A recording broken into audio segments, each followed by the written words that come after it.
a tirar de un hilo que nos lleva a una de las figuras más veneradas de la historia, pero desde un ángulo totalmente inesperado. Uno que coloca a sus orígenes miles de años antes, incluso del cristianismo. Vamos a analizar la idea de que el antiguo culto a la diosa madre en realidad nunca desapareció, sino que, según la fuente que estamos explorando, simplemente se transformó. Pues esa es la gran pregunta, ¿verdad? La que lo arranca todo.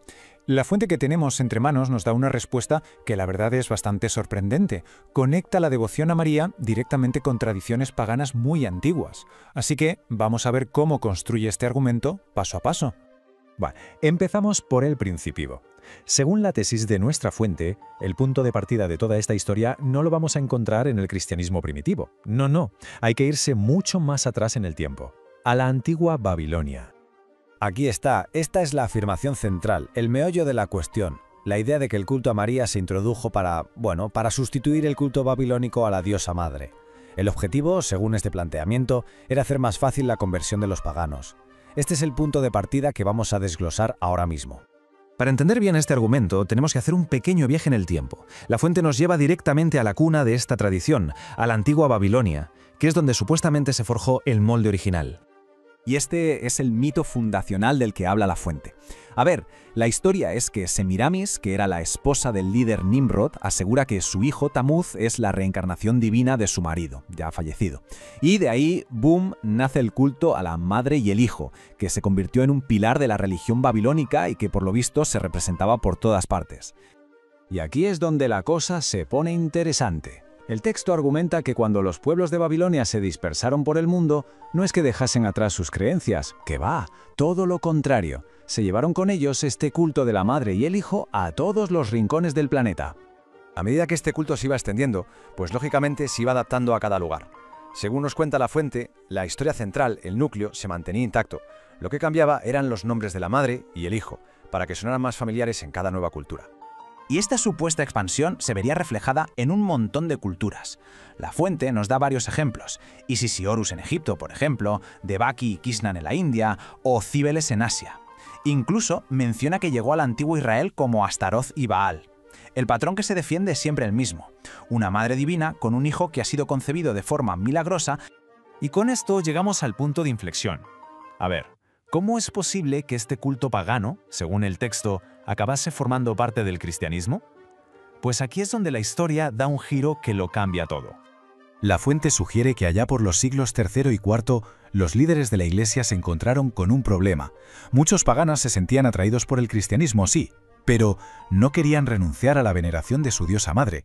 La solución, según este argumento, fue buscar un equivalente cristiano. Y claro, la figura más lógica era María, la madre de Jesús. Para entender bien este proceso, la fuente nos presenta una especie de cronología. Se dice que en los primeros siglos no se le daba una importancia especial a María, pero luego, en la época de Constantino, el paganismo habría empezado a mezclarse con la Iglesia, y el momento cumbre, el punto de no retorno según este argumento, llega en el año 431, en el Concilio de Éfeso.